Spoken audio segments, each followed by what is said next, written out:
মাঝে মাঝে এরকমের বাসায় মুরগির গোশত আনলে তারপরে আমি একটু বিরিয়ানি রান্নার চেষ্টা করি, কারণ বিরিয়ানি খেতে আমার কাছে অনেক ভালো লাগে। আমি 3 বেলায় বিরিয়ানি খেতে পারি। গতকালকে একটা মুরগি আনা হয়েছিল, তো ভাবলাম যে আজকে অল্প একটু গোশত দিয়ে তারপরে নিজের জন্য একটু বিরিয়ানি রান্না করে তারপরে খাই। তো এরপরে আমি বললাম ওর বাবাকে যে আমি একার জন্য রান্না করি, রাতে তোমার জন্য কি রান্না করব বলো। পরে সে আবার উত্তর দিল যে 2 পদ করার দরকার নাই, তুমি যদি বিরিয়ানি রান্না করো তাহলে বিরিয়ানি রান্না করো, সমস্যা নাই, আমিও খাবো এক বেলা আর কি অল্প করে। তো যাই হোক, এখানে আর কি আমি সবকিছু গুছগাছ করে তারপরে রান্না করতে আসছিলাম। এদিকে যে বিরিয়ানির মশলা দিয়ে তারপর মশলাটারে কষাই নিতেছি। আমি এরকমের শর্টকাটই বিরিয়ানি রান্না করি, অত ঝামেলা করে বিরিয়ানি রান্না করার কোনো প্রয়োজনই মনে করি না, কারণ খাবো পর তো সব এক জায়গায় যাবে, সুর আর কি রান্না হয়। যাই হোক, এই তো এখানে মশলা কষাই গোশগুলারে দিয়ে দিতেছি।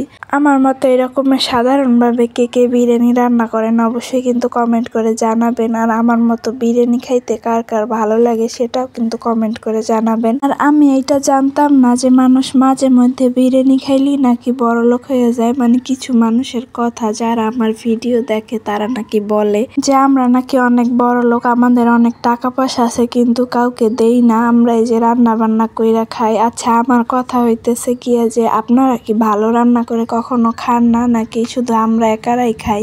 আমি রান্না করি, সেগুলোর একটু ভিডিও করে আপলোড করি, এই আর কি। তো আমি যদি রান্না বান্না করে ভিডিও করে আপলোড করে খাওয়া দাওয়া করে আপলোড করে তারপরে ইনকাম করতে পারি, তাতে আমি তো সমস্যার কিছু দেখতেছি না এখানে। আপনাদের এত সমস্যা হয় কেন আমি এইটাই বুঝতেছি না। তো যাই হোক, আর কি বলবো, মানুষকে কিছুই বলার নাই। অন্যের ভালো দেখলে যদি সহ্যই না হয় তাহলে সেটা দেখবেন না। কখনোই আপনি ভালো না থেকে কিন্তু অন্যকে ভালো রাখার চেষ্টা করতে পারবেন না, বা সেটা সম্ভবও না। আপনি আগে নিজে ভালো খাবেন, তারপরে যদি আপনার সামর্থ্যে হয় তারপরে আপনি মানুষকে দিবেন, সেটা আপনি হোক বা আমি। কেউ কিন্তু কখনোই নিজে না খেয়ে অন্যকে খাওয়ায় না, সেটা আপনি যতই বলেন না কেন যে আমি খাওয়াই, এটা আমি কোনোদিনও বিশ্বাস করব না। এটা কেউ করে না, পৃথিবীর কেউই করে না।